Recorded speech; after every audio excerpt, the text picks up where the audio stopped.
A ver. Sí, puede comenzar, profesor. Sí. Amén, amén, amados consiervos.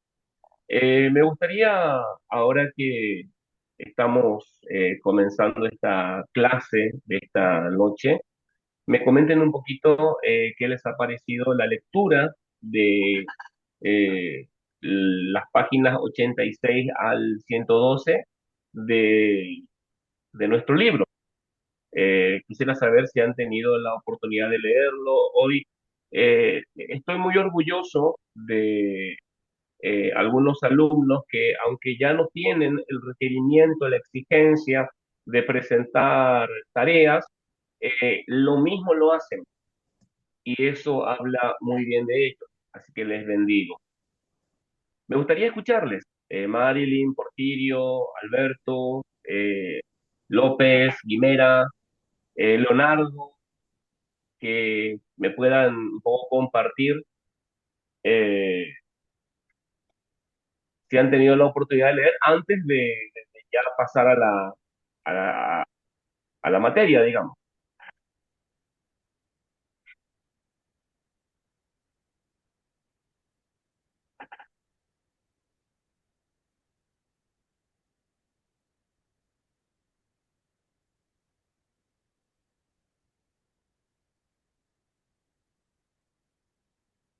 ¿Han podido leer su material, amado?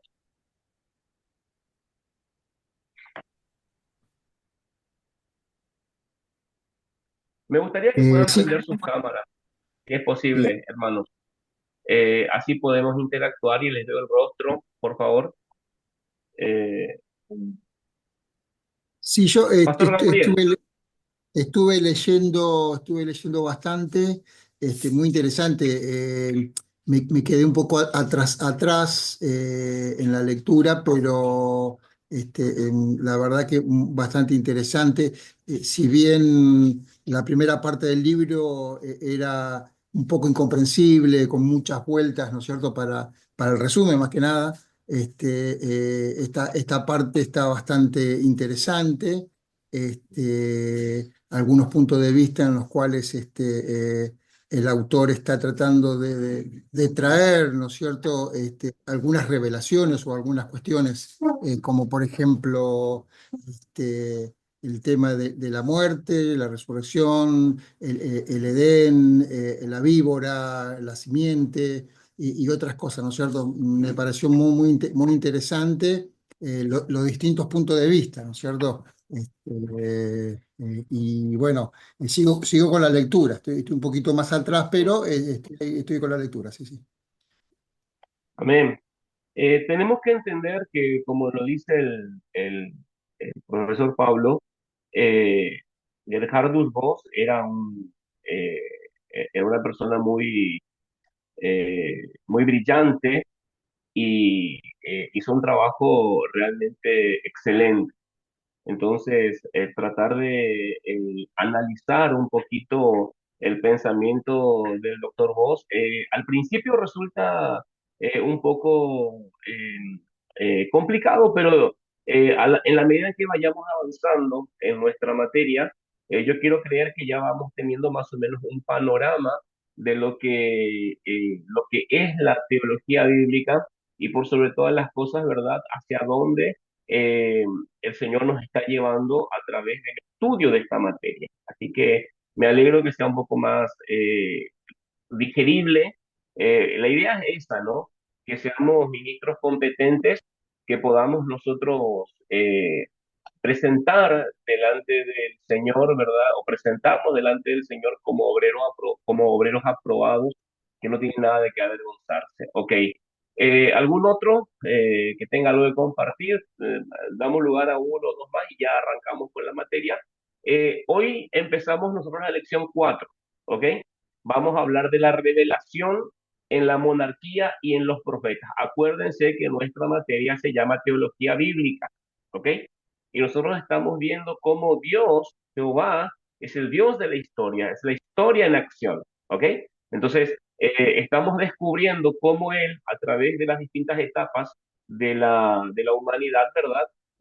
va cumpliendo su propósito y por sobre todas las cosas como el pacto de gracia se va develando para nosotros a través de las páginas de la Biblia, ¿ok? Pero antes de empezar me gustaría que por favor uno o dos hermanos más y ya vamos directamente luego a la materia.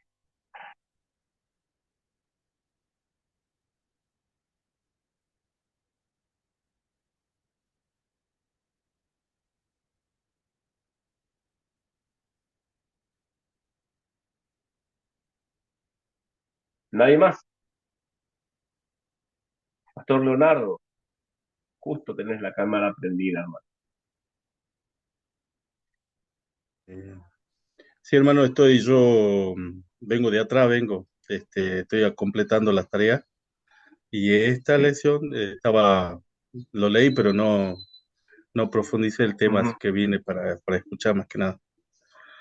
Amén. Sí, es importante que nosotros podamos, ¿por qué es importante que podamos leer el material? Porque de ese modo, si surgen preguntas, las podemos exponer directamente en la clase. Y como pasó con la pregunta del pastor Guillermo, el otro día estuvimos un poquito complicados con el tema de las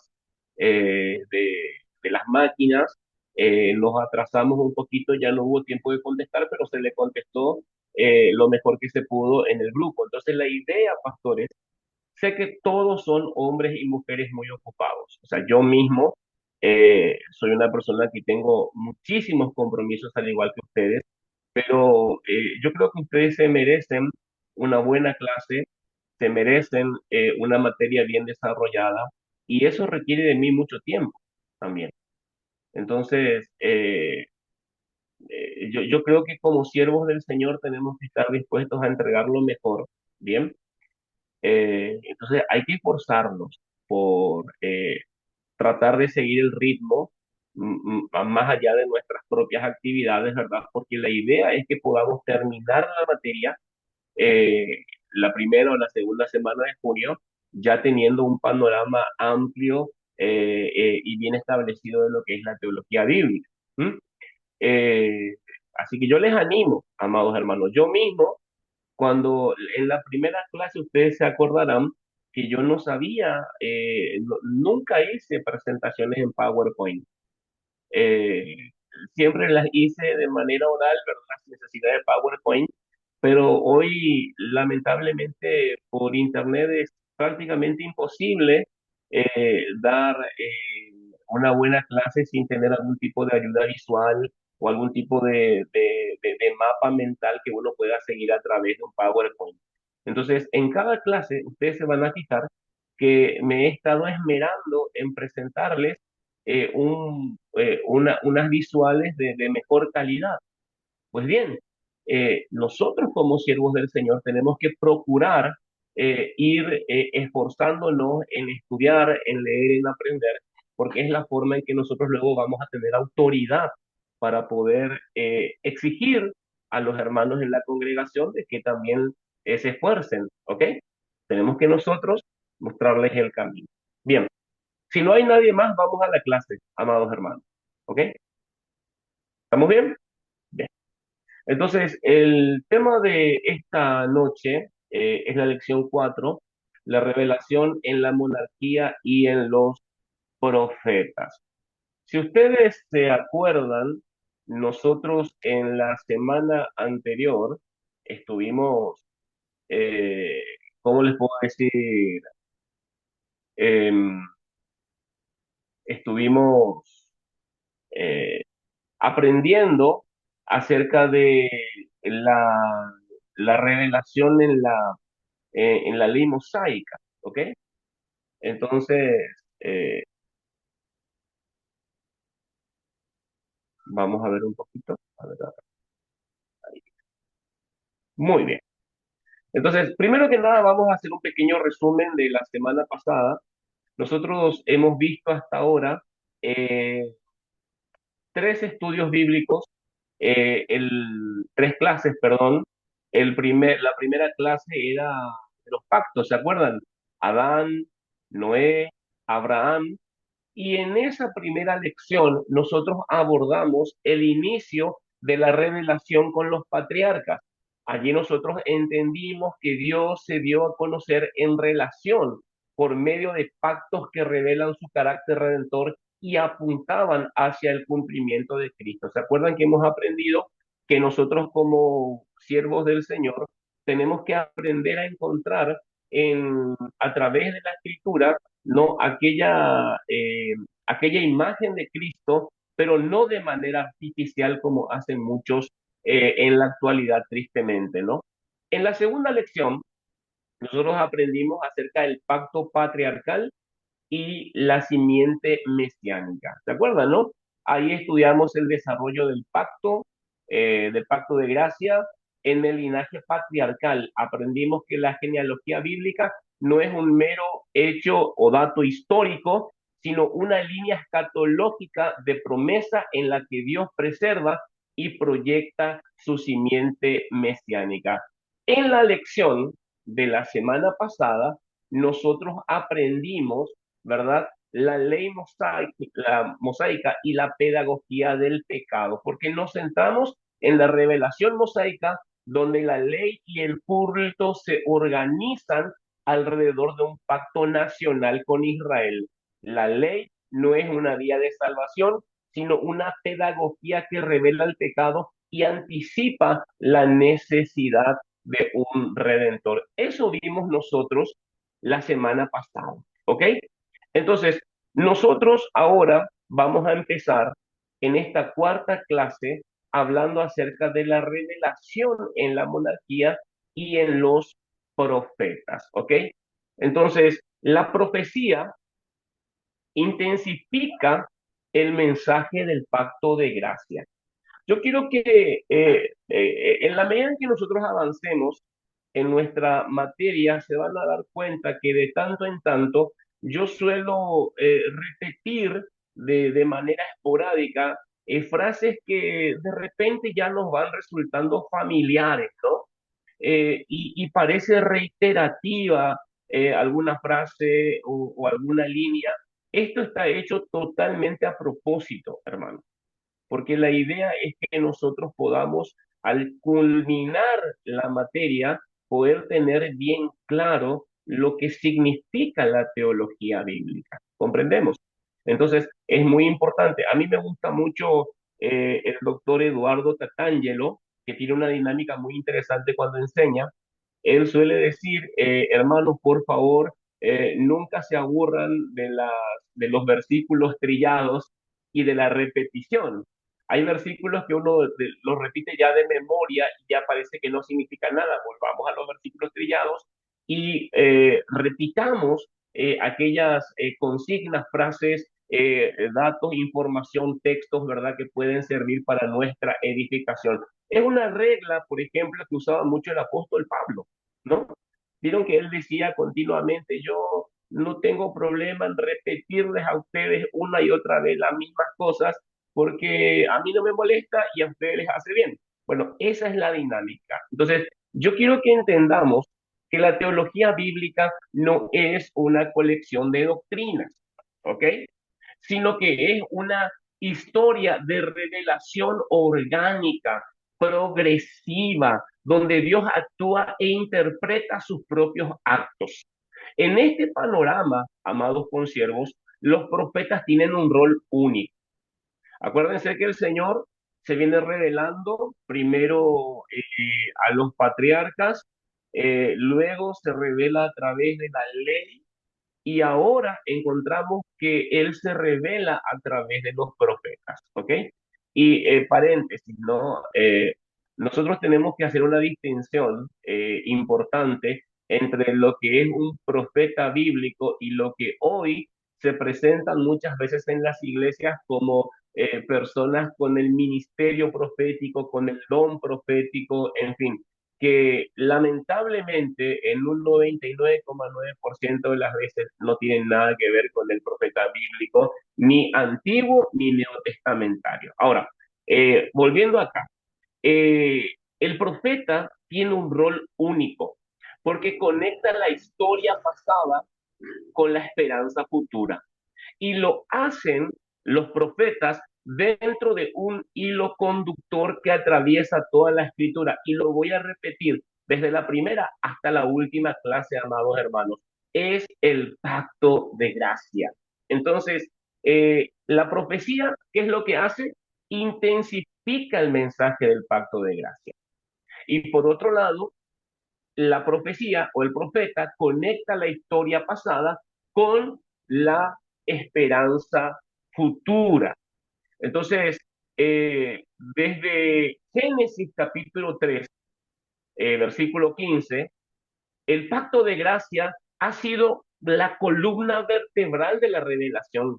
En cada etapa patriarcal, mosaica y ahora profética, Dios reafirma su compromiso redentor. Amén. Adaptando su mensaje al contexto, pero sin cambiar su propósito. La época profética no representa una ruptura, sino un momento de intensificación del mensaje divino. Es una respuesta de Dios a la infidelidad de Israel, pero también una confirmación de que su propósito redentor sigue en marcha. Vamos entendiendo, amados. Entonces, los profetas no son disruptivos. Los profetas no llegan a la historia de Israel y a través de Israel a la humanidad como algo o como un grupo o como personas que vienen a sacar de eje el pacto de gracia que el Señor inició en el Génesis. No, de ninguna manera, sino que los profetas vienen, ¿ok?, a clarificar, vienen a dar un mensaje de esperanza y también un mensaje que desafía al pueblo a volver a la fidelidad y a recordarles a los israelitas que Dios es un Dios que cumple sus promesas. ¿Me van siguiendo? Ahora, como dije recién, los profetas no inauguran una nueva religión, ¿ok?, sino que llaman al pueblo a permanecer fieles al pacto davídico. Ya vamos a entrar nosotros, ¿verdad?, al pacto davídico. Pero ellos esperan eh, el cumplimiento de las promesas del Señor, tanto a los patriarcas como en la ley mosaica, ¿verdad? Y ellos, por fe, están viendo todo el cumplimiento de las promesas del Señor en Cristo. Entonces, en un contexto de idolatría, en un contexto de corrupción, en un contexto de exilio, ¿qué es lo que proclaman ellos? Proclaman juicio, ¿ok? Ellos proclaman juicio. Siglo octavo a siglo quinto, más o menos, es el tiempo donde el ministerio profético fue mucho más fuerte. Acá tienen el PowerPoint.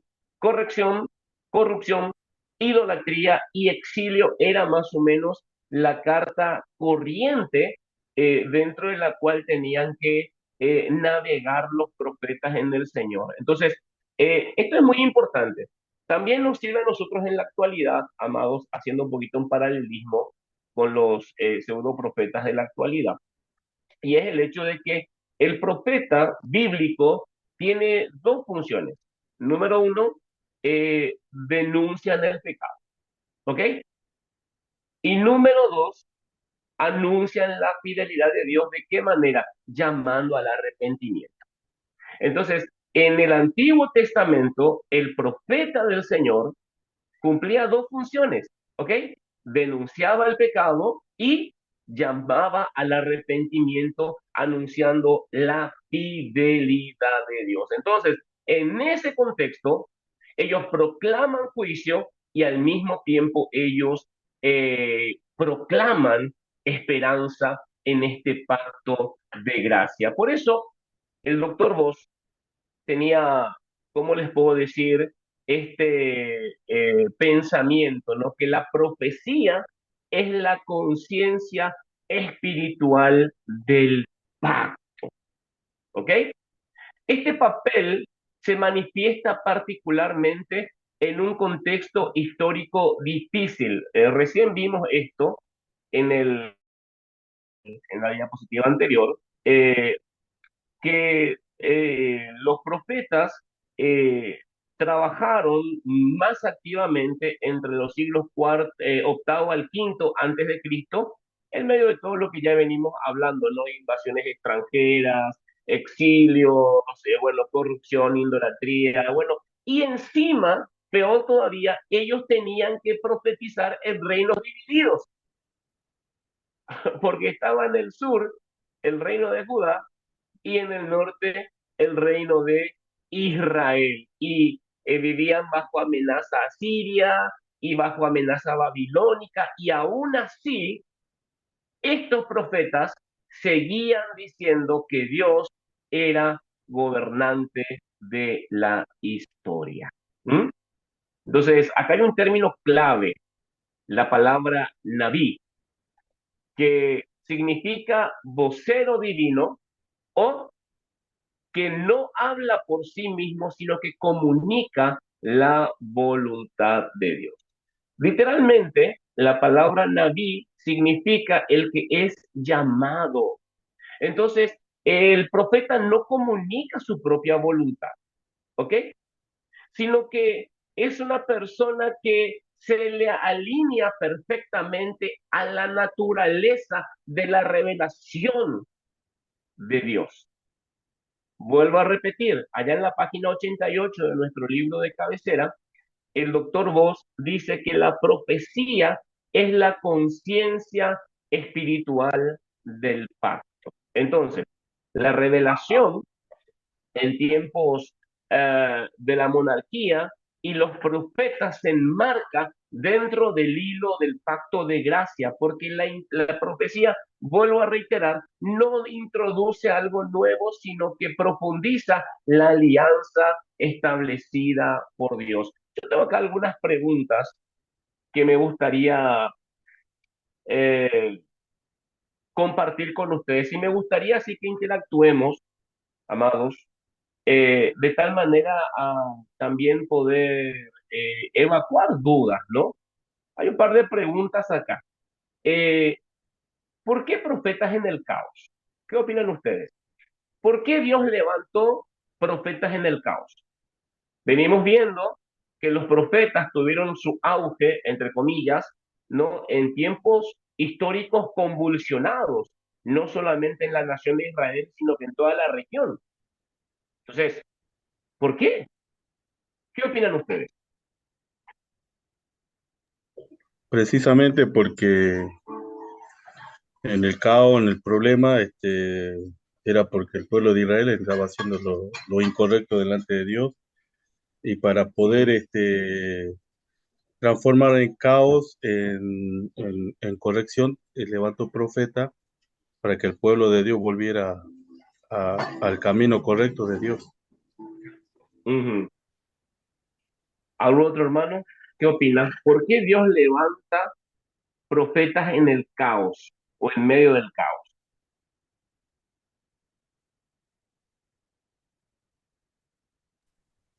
Profesor, a veces el profeta Sí. no necesariamente va y no necesariamente el pueblo tiene que estar en caos. Por ejemplo, en el libro de Amós, que es justamente ese periodo que estamos hablando, eh, vemos que el reino del norte, o sea, Israel, había gozado una paz como nunca antes Mm, y se habían expandido como nunca antes. Pero también dice en el libro que se habían enriquecido como nunca antes. Ahora, el problema, ¿dónde estaba? Los profetas del reino del norte decían que toda esa abundancia, toda esa paz que ellos estaban viviendo era producto de la fidelidad del pueblo hacia Dios. mm, Pero, sin embargo, viene del reino del sur alguien que no tenía la vocación de profeta y va y lo que usted justamente dice hace rato, ¿no? Que el profeta denuncia la infidelidad del pueblo. Entonces, Amós va y va con otro mensaje. Amós va con el mensaje de Dios. Eso no descarta de que el reino del norte tenían profetas. Tenían profetas, pero eran profetas que proclamaban lo que ellos querían escuchar.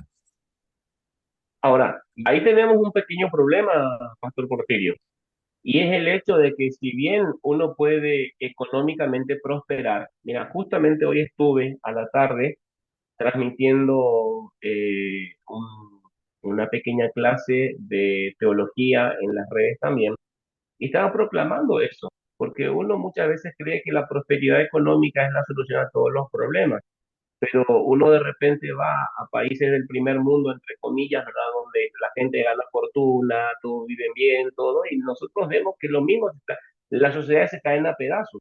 Entonces, el problema que los profetas tratan de enfocar no es solamente una cuestión de crisis de guerra, era una crisis de corrupción, tanto religiosa como secular, y también una cuestión moral. Porque una persona puede ser intachable, honesta, trabajadora, ayudar a su vecino, pero serle infiel a su esposa. Entonces, de repente, a nivel vecino es honesto, pero moralmente está en pecado, es lo mismo. Entonces, por eso, cuando tuve que resumir en pocas líneas la función profética, yo puse justamente este tema, ¿no? La corrupción, la idolatría, el exilio, ¿ok?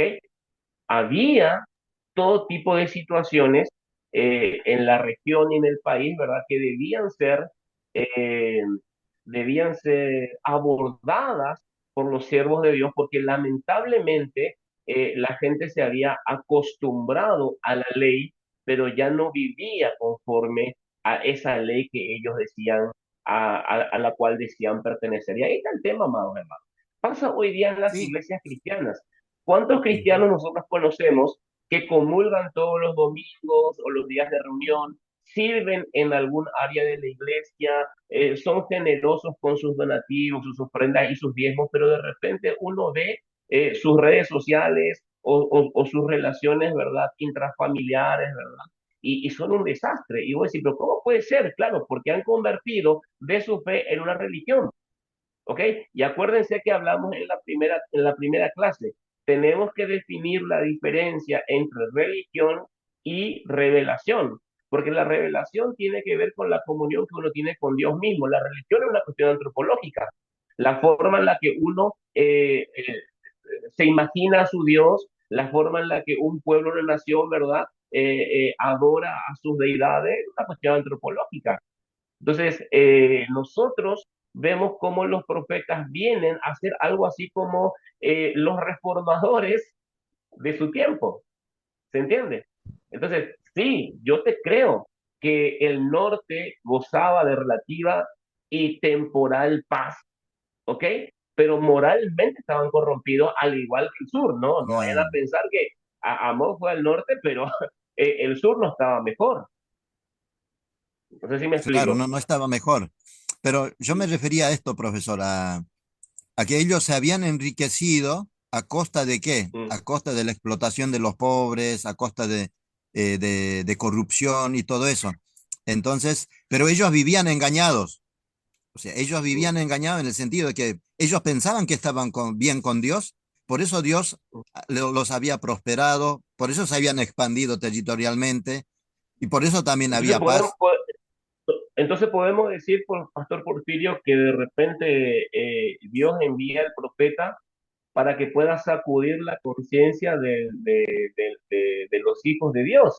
Porque Claro. acuérdense que cuando hablamos nosotros del pecado que no tiene perdón, mayormente estamos hablando de la persona que ha perdido la capacidad de arrepentirse.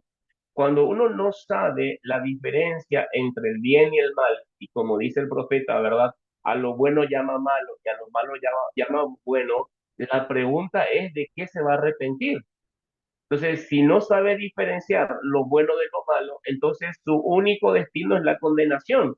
Entonces, el profeta, de alguna manera, lo que hace es ir a despertar conciencias, ¿verdad? A decirles, muchachos, ustedes creen que están bien, pero no están bien, y el Señor les llama al arrepentimiento. Volvemos a lo mismo. ¿Cuál es la función del profeta? Denuncia y llamado al arrepentimiento. Denuncia el pecado, llamado al arrepentimiento, ¿verdad? Y anunciar la fidelidad de Dios. ¿Ok? Ahora, vuelvo a decir, está muy interesante esto, pero ¿cuál es la pregunta? ¿Por qué Dios levanta profetas en medio del caos? Esa es la pregunta. ¿Algún otro hermano? ¿Qué opinan ustedes?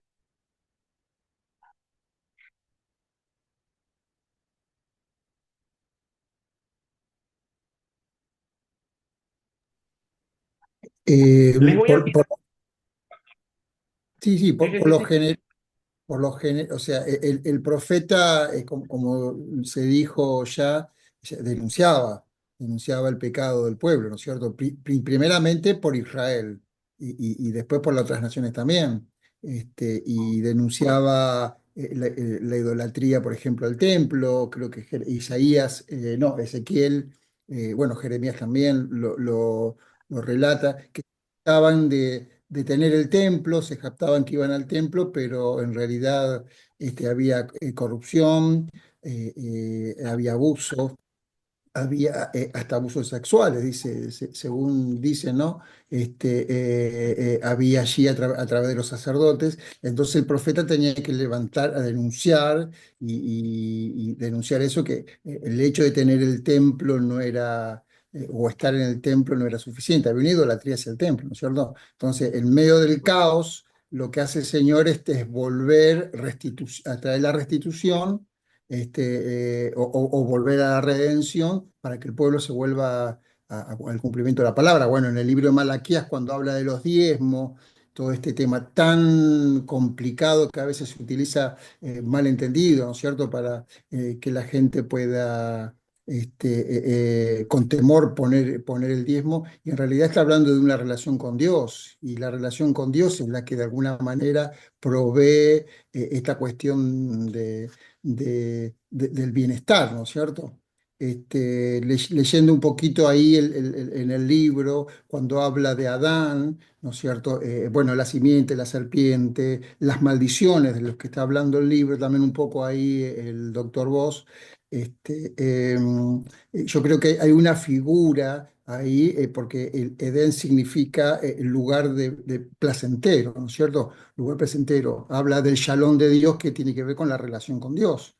O sea, y Claro. hay una figura también después de la caída, que el Edén, si bien puede ser un lugar físico, también era un lugar espiritual y simbólico, donde habla de nuestra relación con Dios, ¿no es cierto? En la tierra prometida también es como un Edén. Y hoy la iglesia viene a ser como ese lugar donde Dios dice: si me obedecen, van a tener los beneficios. Entonces el profeta, en medio del caos, tiene que levantarse a denunciar y a tratar de volver al pueblo a Dios, para que disfruten de la Bien, fidelidad de Dios, ¿no? la respuesta a la pregunta, vos dijiste tres veces la palabra que para mí, por lo menos, es clave en la pregunta. La palabra clave para esta pregunta es volver, ¿ok? Entonces, el profeta es levantado por Dios en medio del caos, porque el caos moral revela la necesidad de una voz divina que llame a volver al pacto de gracia. ¿Se entiende? Entonces, el pueblo estaba corrompido, el pueblo estaba en un estado de inmoralidad, el pueblo estaba, como consecuencia de su infidelidad y de su inmoralidad, siendo atacado por todos los flancos, y era una cuestión de tiempo que cayera, porque ustedes fíjense, amados hermanos, que el imperio romano a través de cientos de años se mantuvo firme, pero cuando cayó, cayó no por una presión externa, implosionó. ¿Por qué? Porque moralmente se había corrompido.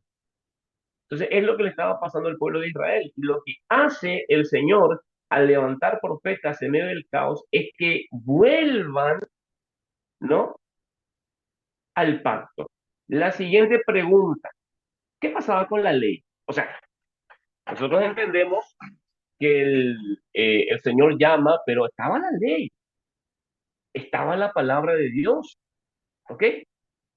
Entonces, ¿qué pasaba con la ley de Dios que requería una voz profética. ¿Qué opinan ustedes?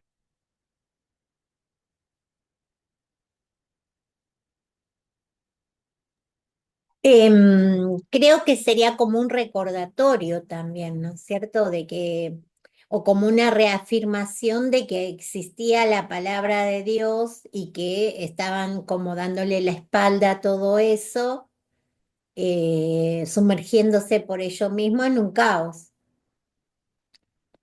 Claro, Un un lo que poco, pasa es, amados hermanos, cuando nosotros, esto lo vemos todo el tiempo, ¿no?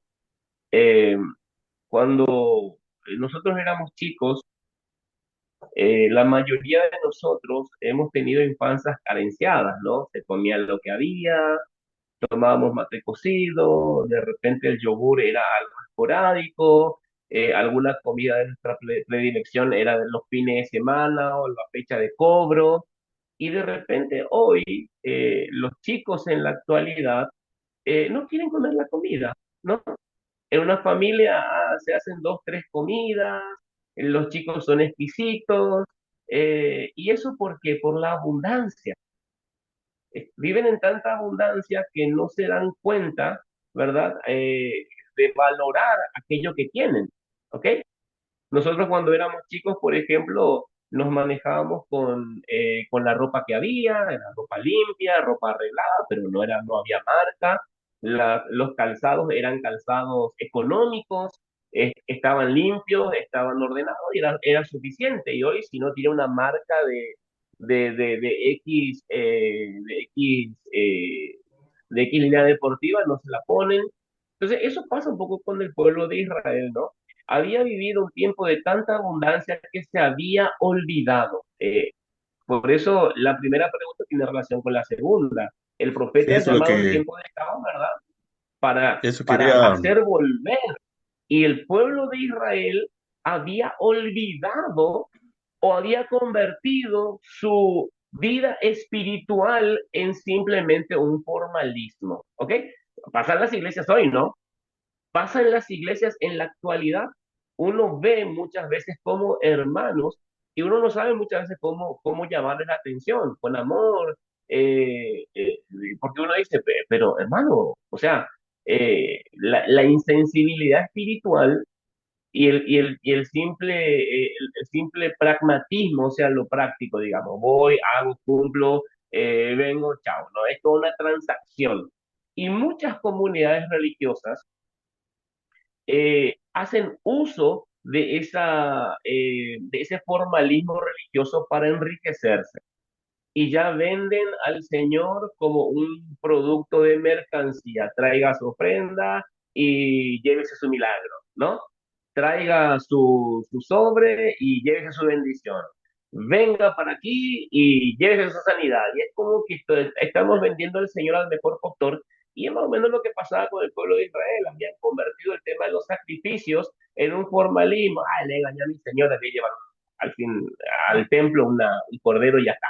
Le robé a mi vecino, bah, y llevo ahí otra ofrenda y hasta que el Señor dice, estoy harto de sus ofrendas, estoy harto de sus sacrificios. No entendieron que a mí no me hace falta lo que ustedes me dan, era una forma de que estemos en comunión, de que estemos en conexión, pero han vuelto la vida espiritual en un formalismo. Y es por eso que el Señor envió una voz profética o voces proféticas, aún estando la ley, porque esa voz profética venía a recordarles lo que habían olvidado. ¿Qué querías decir, Leonardo? Perdón, amado. lo que planteaba era eso, digamos, si en el caos reina, está ausente la ley, digamos, no hay ley, digamos. En el caos no hay una orden, digamos, un equilibrio, y no hay leyes y cada uno hace la suya, digamos. Con respecto a la primera Claro, pregunta, entonces si el caos existe, no está la ley, digamos. Y ahí viene lo que usted estaba explicando acerca de la situación, que ya no había un... Es lo mismo en la iglesia, digamos, si hay caos y la iglesia está pasando por una crisis, el tema de la palabra ya queda en segundo lugar, digamos, porque el caos eso es lo que hace, digamos, una confusión, problemas y dificultades. Y bueno, el resultado muchas veces la división, muchas veces las situaciones de los hermanos en la iglesia misma. Bueno, la primera pregunta era el caos. Y bueno, lo que quería decir era que si hay caos, no hay ley, digamos. Va, Bueno, eso pero quería ahí decir. tenemos un problema, Pastor Leonardo. ¿Sabes por qué? Porque en el libro de Jueces, por ejemplo, nosotros tenemos una frase que se repite en varias ocasiones y decía, porque no había rey en Israel y cada quien hacía lo que mejor le parecía, lo que se le cantaba. Nadie va a negar que en el libro de Jueces no hubiera ley, había ley, pero entendían ellos que la solución a su caos era buscarse un rey y eso trajo a la monarquía. ¿Y quién fue el primer rey? Saúl, que prácticamente, ¿verdad? Arruinó todo lo que podía arruinarse, ¿no? Y a partir de ahí fue una seguidilla de monarcas, uno peor, uno mejor, pero en fin, nunca fue la solución al problema moral del pueblo de Israel, una solución, valga la redundancia, ¿verdad? Humana.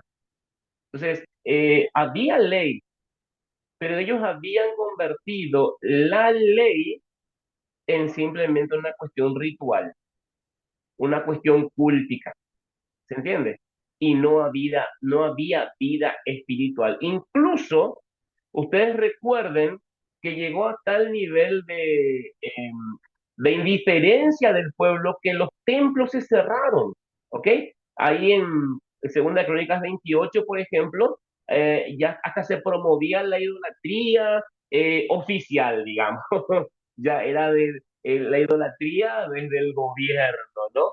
Incluso bajo el reinado de Manasés, no sé si se acuerdan ahí en Segunda Reyes 21, se practicó la adivinación y se introdujo dentro del templo del Señor el culto a Balaam.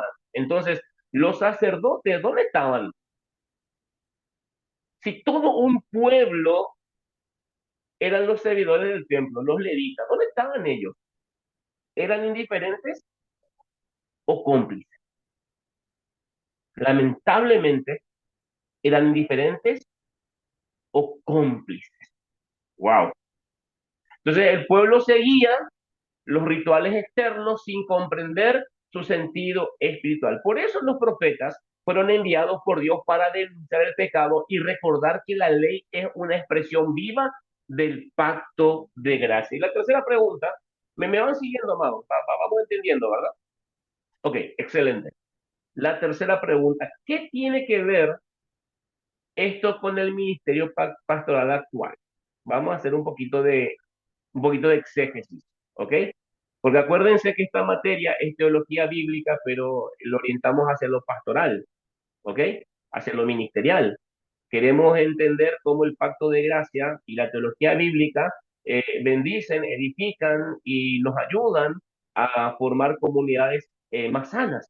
Amén. Entonces, ¿ustedes qué opinan? ¿Qué tiene que ver esto con el ministerio pastoral actual? ¿Qué opinan? Y un poco lo mismo, o sea, según Pablo, los ministerios fueron dados para perfeccionar, o sea, llevar a la madurez a la iglesia. Y tiene que ver justamente, el pastor corrige, Enseña. construye, enseña a la iglesia, debería, ¿no es cierto? Bíblicamente, es decir, Debería. bajo, Ah, de- yo creo que dicen el clavo. Hoy dicen el clavo dos veces, ¿no? O sea, un clavo fue el tema de volver y ahora él debería.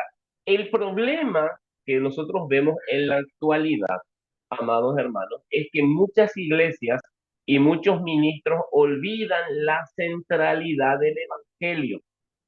Y en muchas comunidades la adoración se vuelve rutinaria y peor todavía, espectáculo. ¿Ok?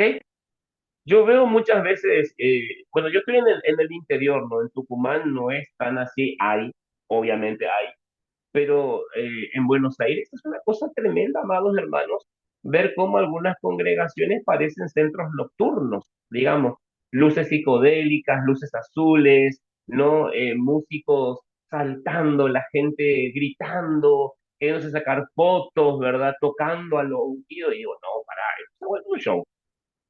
Entonces, Profe, pero no generalizar, o sea, no generalizar, porque no en todas, no en todas las. amén.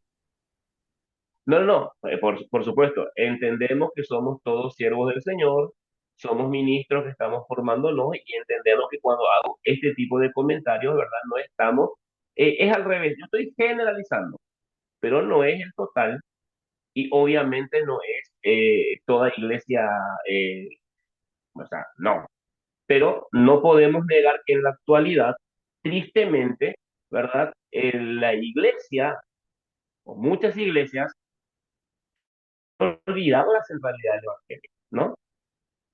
Eh, yo les voy a contar un chiste.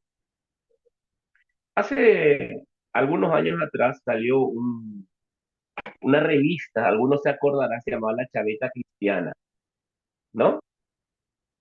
La Chaveta Cristiana era una revista, yo lo compraba de adolescente, ¿no?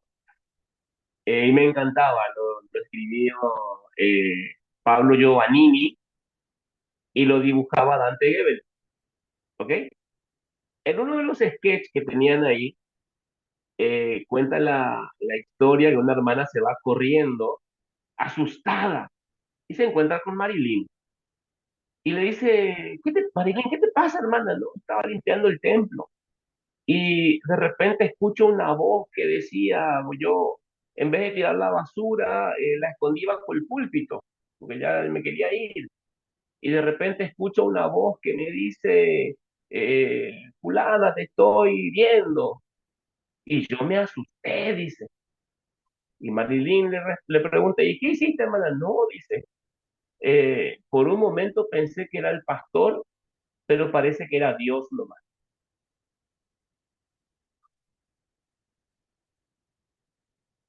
Entonces, eso pasa en las iglesias en la actualidad. Entonces, muchas veces nosotros, como siervos del Señor, no podemos olvidar la centralidad del Evangelio. Nosotros somos anecdóticos, ¿ok? Nosotros somos instrumentos. El que genera el cambio es exponerse a la palabra del Señor, al Evangelio de Jesucristo por medio del Espíritu Santo. Entonces, ¿qué tiene que ver esto con el ministerio pastoral? Que hoy el pastor también debe interpretar el tiempo presente a la luz de la palabra revelada y se requiere de cada uno de nosotros que proclamemos con fidelidad el llamamiento al arrepentimiento, la fidelidad a Cristo y el retorno al corazón de los hermanos al pacto de gracia. ¿Se entiende? Eh, Profesor, ¿puedo Sí, hacer un comentario? Sí, por favor. claro, viendo a este tema, por ahí quizás hoy en día los evangélicos confundimos cuando una persona, cuando prospera, como ex sinónimo de bendición de Dios, ¿no? Pero puede ser que eh, esa persona haciendo, eh, siendo mm, a veces que en la iglesia sirve, pero en el mundo a veces eh,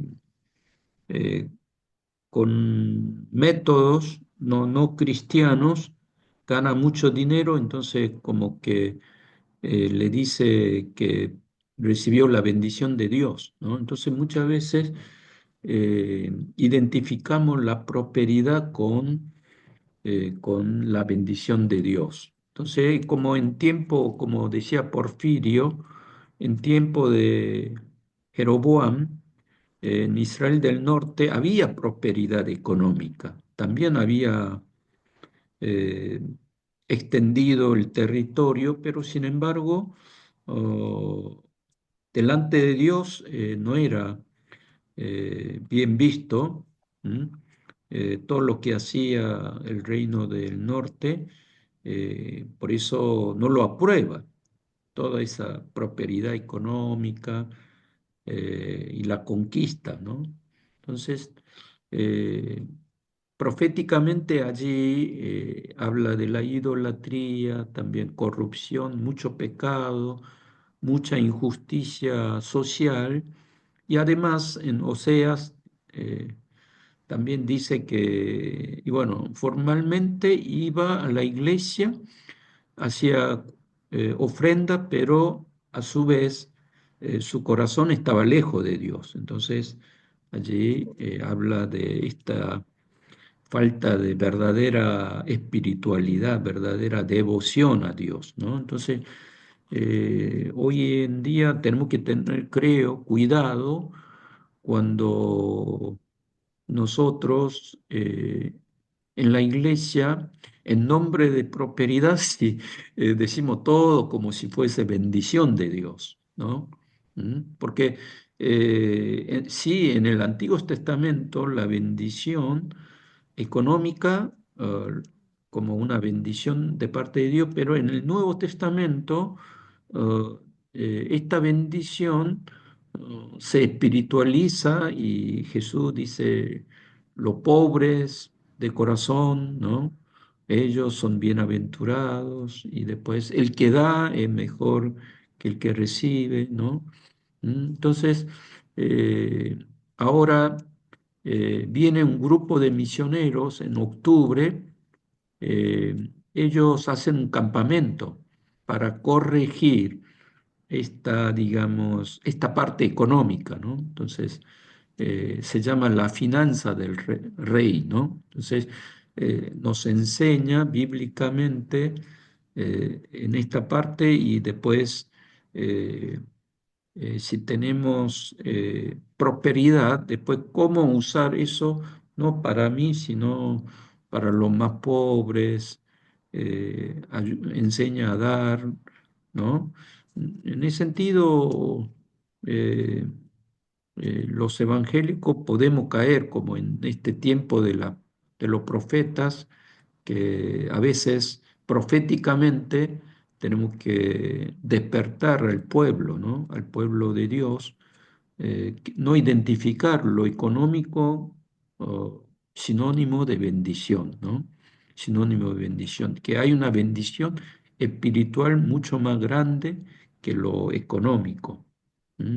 Entonces, eh, también hacer examinar el pecado, la corrupción, después si corazón, si está en comunión con Dios, ¿no? Toda esta parte también es necesario pastoralmente enseñar y también si podemos corregir al pueblo evangélico, ¿no? En Argentina, por supuesto, en América Latina, también en Corea, también tiene estos mismos problemas, ¿no?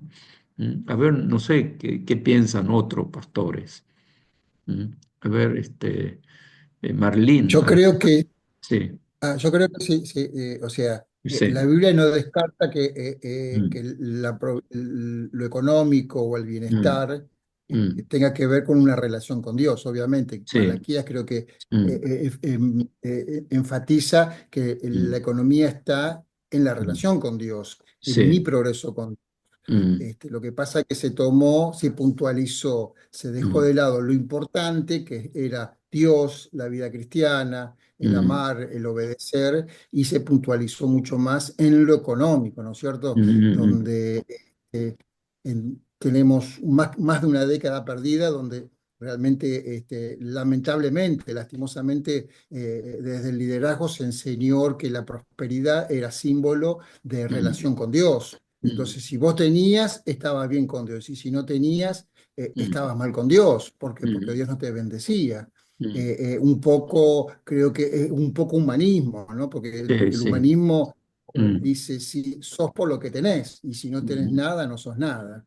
claro, sí. Desde mi experiencia también, generalmente siempre se habló sobre la vida espiritual en obediencia, es ganancia, es una prosperidad de Dios desde ese Mm, punto. También realmente vemos en muchos púlpitos que siempre se enfatiza la prosperidad, las bendiciones, y no se hace más hincapié en lo que es espiritual, ¿no? Como dice el profe en el Nuevo Testamento, el dar, el bendecir, el compartir, eso es lo que tenemos que seguir corrigiendo, ¿no? Porque generalmente se ve eso, oh, qué por algo material, y generalmente la bendición con Cristo es, como estábamos hablando, del Evangelio, Dios, de compartir, que hacían las primeras iglesias que han hecho los apóstoles. Así que creo que ese es mi punto de vista en todos estos años. A veces cuando escucho, corrijo, porque no es lo material, sino que es lo espiritual, y después de eso es una dádiva de Dios para bendecirnos, ¿no? Sí. Sí, gracias. Por eso, ¿por qué yo digo esto? Ayer, justamente el domingo de la resurrección, prediqué esa parte donde el apóstol Pablo dice que para ganar a Cristo consideré toda la cosa como basura, ¿no? Como estiércol, como dice en Filipenses capítulo 4. Entonces, compartí esa palabra y después los hermanos y el pastor me vino a preguntar, eh, iglesia, pareciera que no enfatizó esa parte, entonces yo hablé de la paradoja: para ganar Cristo hay que perder la cosa del mundo, tenemos que mirar a Cristo, no al mundo. Si yo miro al mundo, pierdo a Cristo. Si para ganar a Cristo, si lo considero menos el mundo, entonces puedo ganar más a Cristo y puedo relativizar la cosa del mundo. No es que no sirva para nada, es importante porque nosotros también vivimos en el mundo, pero oh, eh, esa actitud de Pablo, de que Cristo era mucho más importante, ¿no? Eh, por eso dice que yo, para estar en Cristo, oh, perdí todas las cosas. Claro, esa actitud, hoy en día es difícil de verlo, porque cuando en el siglo XVIII, XIX, por ejemplo, en Inglaterra y en Estados Unidos, eh, cuando hubo un avivamiento espiritual, muchos jóvenes eh, dejaron todo, eran universitarios muy exitosos, médicos, eran eh, jóvenes con eh, brillante capacidad intelectual y formación académica. Ellos dejaron todo y fueron a Asia, a África, los países más remotos como misioneros, dejando todo. Por ejemplo, a Corea también vinieron médicos egresados de mejores universidades, y bueno, vivieron en la pobreza, también en una cultura diferente, desconocida.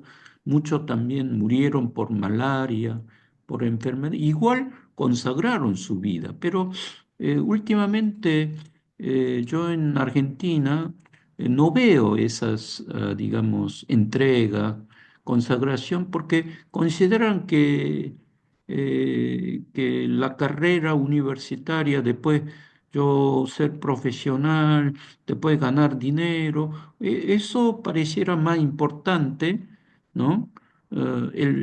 La prosperidad, el progreso personal, cuánto puedo ganar, ¿no? Y oramos para ganar más, ¿no? Oramos que yo pueda terminar la carrera, oramos para tener mejor trabajo. Entonces, cada vez me cuesta ver jóvenes que se consagran para la obra de Dios, ¿no? ¿Mm? A veces, entonces, quizás, eh, claro, lo que compartí, y bueno, Dios me habló en el domingo pasado, que para ganar a Cristo, eh, nosotros que también para experimentar el poder de la resurrección de Cristo, tenemos que dejar las cosas de este mundo, ¿no? Pero quizás nosotros hemos enfatizado más la prosperidad, ¿no? Como sinónimo de bendición, como que Dios está con nosotros, ¿m? Que bendice a ese hombre mientras otro que sacrifica por la obra de Dios, no es bendecido. Algo habrá hecho mal, ¿no? Por eso no hay esa prosperidad. Entonces, estamos cayendo en el mismo problema cuando los profetas como Amós, Oseas, ¿no? Jeremías, Isaías aparecieron y denunciaron el pecado, hablaron del retorno. Hoy en día lo que necesitamos que haya estos voces proféticos, ¿no? ¿Mm? Y bueno, parece que hablé mucho. Sí. No, Bueno, no, no, está perfecto, sí, está sí. perfecto. Ujú, Es importante que entendamos, amados mm, hermanos, que los extremos son malos, mm, ¿ok? Porque acuérdense que en la Edad Media lo que se valoraba era la pobreza, ¿no? Que uno quería demostrar que estaba consagrado o en comunión con Dios a través de la pobreza, la miseria, la indigencia prácticamente.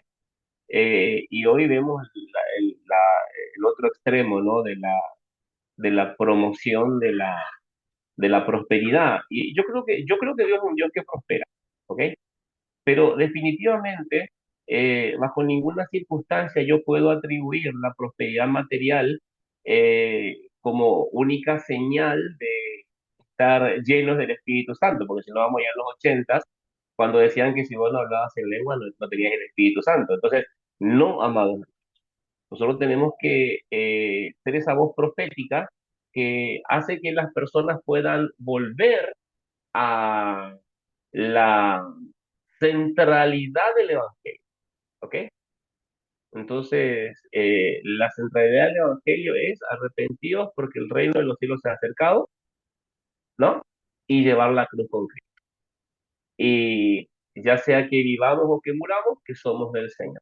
Bien, definitivamente nosotros creemos, miren, yo en la Semana Santa preparé 3 sermones, ¿ok? El sermón del Domingo de Ramos, creo que se las comenté a ustedes el, el el lunes pasado, era cuando parece que no pasa nada, pasa todo, ¿no? Y ahora mismo les comento, ¿no? Que empecé a tratar de escribir un libro acerca de Filipenses, ¿no? De cómo el Señor, en medio del aparente silencio, lo mismo está obrando, lo mismo se mueve. Cuando Pablo habla de que todo lo puedo en Cristo que me fortalece, ¿no? Él estaba preso cuando dijo eso. Entonces, yo creo que él entendió con cabalidad que ya sea en la abundancia o en la escasez, lo que debe estar fuerte y donde debemos estar enriquecidos es de nuestra comunión con el Señor. Entonces, esa es la voz profética que tiene que tener el ministro de Dios, que puede bajarse de un auto de alta gama o venir caminando a la iglesia y eso no lo hace ni más ni menos espiritual delante del Señor. Creo que ese es el mensaje que tenemos que proclamar nosotros. Nos gozamos con los hermanos que están prósperos, ¿verdad? Y oramos por los hermanos que están en escasez y ambos pueden estar perfectamente en comunión con Dios o ambos pueden estar en apuros espirituales que deben ser corregidos de parte de los ministros, ¿verdad? Ok, bueno, yo creo que ha sido clarísimo cuando el mensaje de santidad se proclama en la iglesia, cuando proclamamos fidelidad, cuando llamamos al arrepentimiento, cuando llamamos al compromiso con Cristo, cuando llamamos al corazón para que vuelva al pacto de gracia, nosotros nos convertimos en voces proféticas en la actualidad. ¿Ok? Vamos ahora al siguiente punto, el pacto davídico y su cumplimiento. ¿Qué les parece? Ahí nosotros tenemos un texto, según de Samuel capítulo 7. ¿Alguno me busca, por favor, el versículo 12? Segunda de Samuel, capítulo 7, versículo 12. Vamos a ver un poquito, ¿no? Cómo Dios promete un reino eterno a David.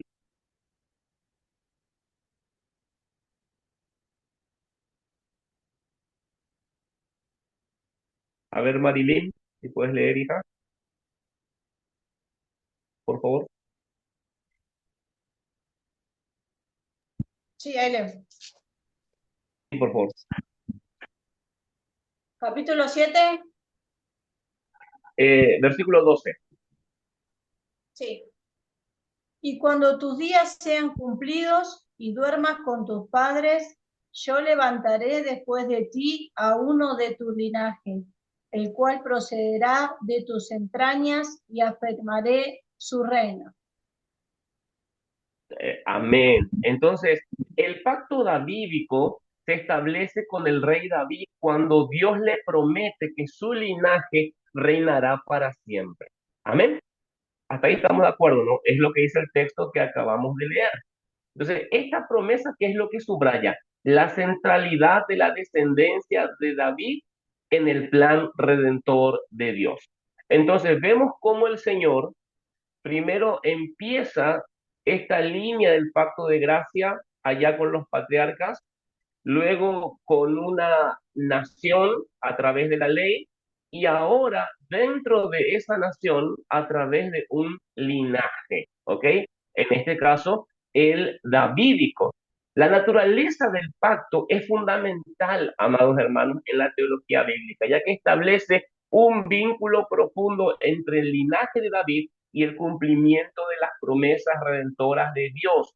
Y examinando a fondo este pacto, yo quiero compartir con ustedes algunas características esenciales y su significado teológico, ¿ok? Aquí tenemos un cuadro, elementos del pacto davídico, relación padre-hijo, promesa de un trono eterno, advertencias por la infidelidad. Vamos a ver un poquito cada uno de estos puntos. Promesa de un reino eterno. La promesa hecha a David no solo incluye un reino terrenal, sino que también apunta a un reino terrenal, porque en el mismo texto del capítulo 7, pero en el versículo 13, Dios promete que Él edificará casa a mi nombre y yo afirmaré el trono de su reino para siempre. Esta idea, amados siervos, amados hermanos, se utiliza más tarde. ¿Dónde? En el Nuevo Testamento. ¿Ok? ¿Para referirse a quién? A Jesucristo, quien como descendiente de David establece un reino que no tendrá fin. Eso lo encontramos en Lucas capítulo 1, versículos 32 y 33. Entonces, ¿qué es lo que nosotros vemos aquí, amados hermanos? ¿Cómo va de eh, del análisis, digamos, a la síntesis? Empieza el pacto de gracia como algo general, luego como un embudo va cerrando filas a través de una nación y ahora el pacto de gracia va transitando a través de un linaje, que en este caso es el del rey David. Entonces, promesa de un trono eterno. Y esa promesa se cumple en quién, hermanos? En Cristo, ¿ok?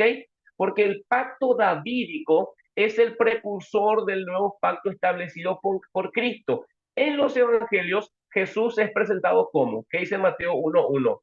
Hijo de David, lo que le da, número uno, legitimidad mesiánica. Esto es importante, tenemos que subrayarlo, ¿ok?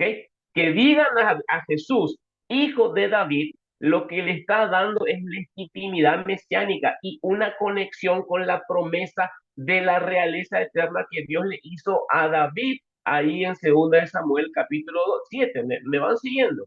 Entonces, esta asociación es crucial para entender cómo el Nuevo Testamento interpreta las promesas del Antiguo Testamento y muestra que su cumplimiento llega a través de Cristo.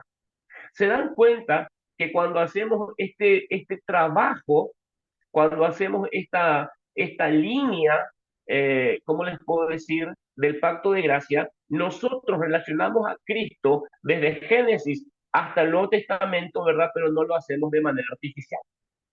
¿Se entiende?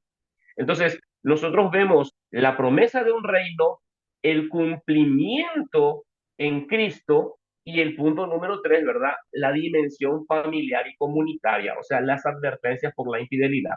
Además de ser un pacto bilateral entre Dios y David, la promesa se extiende a la familia y a la nación de Israel. ¿Por qué? Porque la fidelidad de Dios hacia el linaje real de David simboliza su compromiso continuo con su pueblo. Amén. Entonces, esto lo vemos, por ejemplo, en los Salmos, ¿ok? Donde se explora la relación entre Dios y el rey, la expectación de un futuro rey ideal para guiar al pueblo en justicia y paz. Por ejemplo, el Salmo 89. Si ustedes leen el Salmo 89, versículo 3, 4 o versículo 29, vamos a encontrar eso. Ahora, nosotros vemos las condiciones y las advertencias, ¿ok? Aunque la promesa de Dios es incondicional, el pacto davídico lleva implícitas advertencias sobre la fidelidad. Allá en Primera de Crónicas, capítulo 28, versículo 9, se le exhorta al rey Salomón a seguir los caminos de Dios, a recordar que el bienestar del reino dependerá de la obediencia a sus estatutos. ¿Y esto qué es lo que establece? Un patrón, ¿ok? Esto establece un patrón en que la bendición divina, está conectada a la fidelidad, a las promesas de Dios. Esto es muy importante. Entonces, los profetas y el pacto davídico nos muestran, ¿verdad? En ese contexto de la desobediencia de Israel y la entrada en el exilio, cómo se reafirma la existencia de esta promesa. Porque a través de los profetas, Dios le recuerda al pueblo su compromiso con el linaje de David, lo que fomenta la esperanza de la restauración venidera. La restauración vendría, por ejemplo, ahí en Isaías 11, 1 al 10, sosteniendo, vuelvo a decir, el hilo conductor entre el pacto davídico y la venida del Mesías. Entonces, recapitulemos un poquito, ¿ok? Nosotros vemos que el pacto, el de davídico, tiene varias características: la promesa de un reino eterno, el cumplimiento en Cristo, la dimensión familiar y comunitaria, las advertencias, ¿ok? Bueno, entonces vamos a ver un poquito los elementos del pacto. ¿Hay alguna pregunta, por favor? No tenga problema o dificultad en preguntar. Bien. Elementos del pacto. En este pacto, Dios establece una relación especial con David y su descendencia. Volvemos al versículo 14 esta vez del capítulo 7. Y yo le seré a él padre y él me será mi hijo. Si él hiciere mal, yo le castigaré con vara de hombres. Wow. ¿Esto qué es lo que implica? Que el reino de Dios se fundamenta no solamente en el linaje de David, sino que en la fidelidad de Dios a sus promesas. Entonces, hay una relación paternal acá. Menciona el capítulo 7, el versículo 14, que Dios establece una relación íntima y personal con David y su descendencia. Yo le seré a él por padre y él me será a mí por hijo. Y esta imagen de paternidad indica no solo un vínculo especial, sino también un compromiso de protección y provisión divina hacia la casa de David. Y estos elementos refuerzan la idea de que el linaje de David es el escogido y es el privilegiado dentro del plan redentor de Dios. Por eso, el pacto menciona, amados, las consecuencias de la desobediencia. ¿Ok? Si él hiciere mal, yo le castigaré con vara de hombre. Acuérdense que estamos en 2 Samuel 7, hasta el versículo 14. ¿Qué es lo que implica esto? Que aunque la promesa es incondicional en su naturaleza, la conducta del rey tendrá repercusiones. Y esta advertencia reflexiona sobre el carácter de Dios, que aunque es misericordioso, también es justo y recto. Y acá se establece que la fidelidad a Dios es esencial para que el reino prospere, sugiriendo, amada iglesia, que el éxito y la bendición son resultado de la fidelidad a las enseñanzas divinas. Esto yo creo que, si bien lo estamos charlando en clase ahora, lo tenemos más que claro, ¿no? Seguramente en más de una ocasión hemos predicado la relación entre la fidelidad de Dios y la fidelidad que nosotros también le debemos al Señor, ¿ok? Dios es un Dios de misericordia, pero entendemos que nuestros actos tienen consecuencias. Acuérdense que cuando David pecó contra el Señor, acostándose ay, no me acuerdo ahora, con la madre de Salomón, eh, ¿alguno que me recuerde? Bet, Betsabé. Betsabe, ahí lo tenía acá en la punta de la lengua, ¿no? Cuando es confrontado por su pecado, ¿qué dice el Señor? Yo he pecado contra el Señor, dice. Y el profeta Natán le dice, bueno, Dios también te perdona, pero las consecuencias de tu pecado, lamentablemente las vas a tener que llevar. Entonces Dios es un Dios de misericordia, pero también Dios es un Dios justo. Por eso es fundamental que, al igual que el pacto davídico, que implicaba o exigía fidelidad eh, eh, de parte del rey, también nosotros como siervos del Señor vivamos en fidelidad y también enseñemos fidelidad a nuestros congregantes en las comunidades. Ahora, la casa de David, amados hermanos, tiene una promesa de parte del Señor. Y aquí viene todo este hilo conductor, ¿no? Porque el pacto incluye la promesa de que el trono de David será establecido para siempre, ¿ok? Y la promesa de una descendencia que reinará eternamente se convierte en un símbolo de esperanza para Israel. A pesar, y escuchen esto, y márquenlo en sus cuadernos, ¿no? A pesar de los periodos de desobediencia y a pesar del exilio, esta promesa mantiene viva la expectativa de que Dios va a realizar sus planes redentores, lo cual es afirmado por los profetas a lo largo de la historia del pueblo de Israel. Entonces, la continuidad del pacto a través de la historia es lo que estamos viendo nosotros aquí, ¿ok? Porque a medida de que la narrativa bíblica avanza, el pacto davídico sigue teniendo relevancia, porque la expectativa de un Mesías que va a venir, de la línea de David, que se mantiene a lo largo de los siglos, es lo que de alguna forma, ¿verdad? Le da esperanza al pueblo de Israel. Por eso el pueblo de Israel, cuando hablaba del Mesías ya ahora, de la casa de David, descendiente de David, ¿no? Ya estaba pensando en la salvación, ¿no? Además, esto es fundamental, en el cristianismo, eh, esta expectativa, nosotros sabemos con certeza que se cumple en la persona de Cristo, quien es reconocido como el heredero de la promesa dada a David. ¿Bien? ¿Cómo vamos hasta ahí, amados? Vamos bien. Ok, nos quedan unos minutos. Creo que no vamos a terminar hoy porque se hizo un poco extenso esto.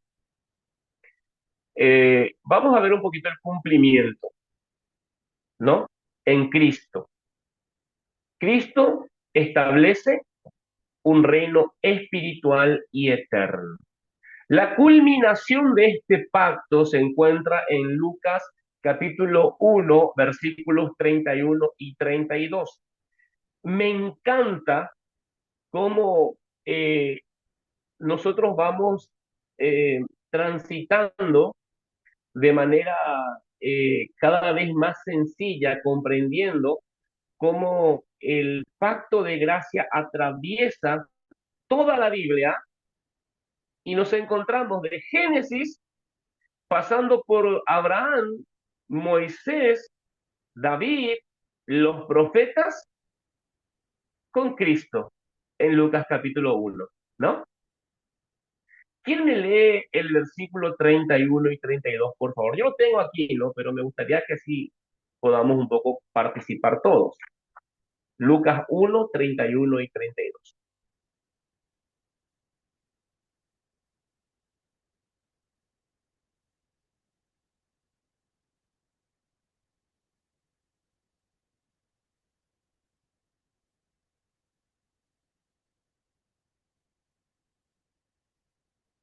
Lucas 1, 31 y 32. Sí. Quedarás encinta y darás a luz un hijo, y le pondrás por nombre Jesús. Él será un gran hombre Amén. y los llamarás Hijo del Altísimo. Dios, el Señor, le dará el trono de su padre David. Se terminó la historia. Saben que el día Jueves Santo tuvimos nosotros acá en la iglesia una vigilia, ¿no? Y la vigilia, ¿cómo les puedo decir? Sirvió para que yo pueda traer una enseñanza sobre las 4 copas que se tomaban en la cena de Pascua, ¿ok?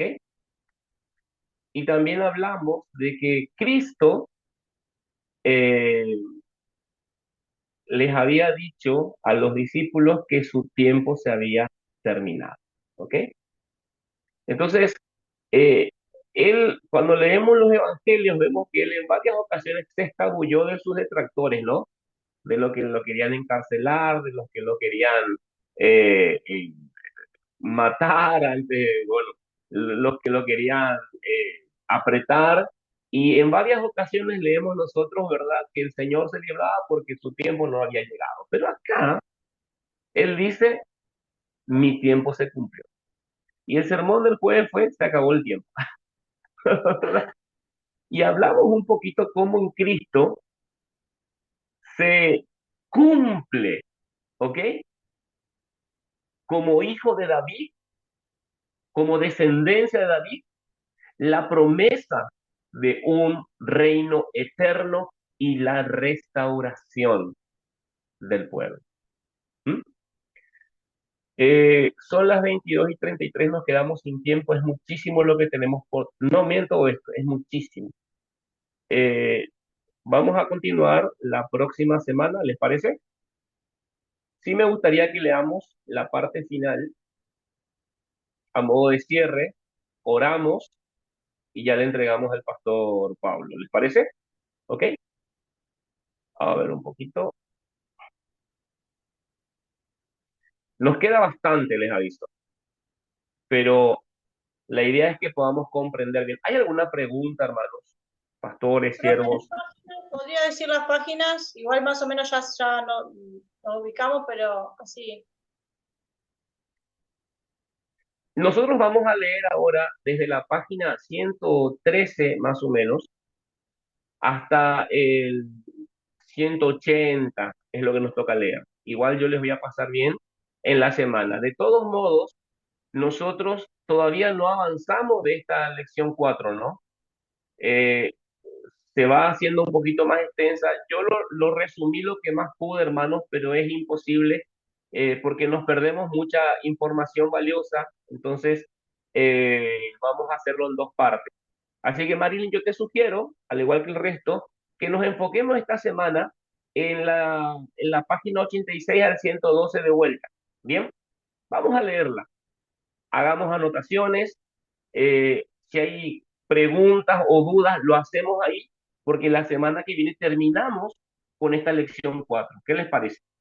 Así le damos oportunidad a poder, como las vacas, ¿no? A rumiar lo que estamos viendo y avanzar. Ok, bien, entonces nosotros nos quedamos en el cumplimiento en Cristo, ¿ok? Ahí vamos a continuar la semana que viene. Pero me gustaría, por favor, que nosotros leamos la aplicación pastoral.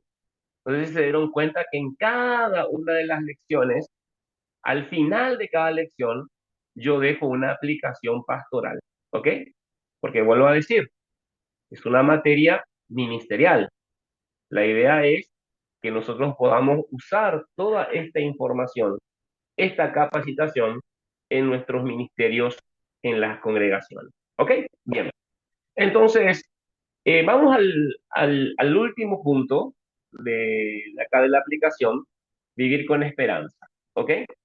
Como pastores y como maestros, estamos llamados a ser herederos de esa voz profética. Predicar como Cristo, predicar a Cristo como cumplimiento del Antiguo Testamento, guiar al pueblo en fidelidad al pacto y vivir con la esperanza del reino eterno. Amén. Entonces, vivamos con esperanza, amados hermanos, y seamos esa voz profética que predica a Cristo. Amén. Gloria a Dios. Vamos a orar y continuamos el lunes que viene con la segunda parte de esta lección 4. ¿Ok?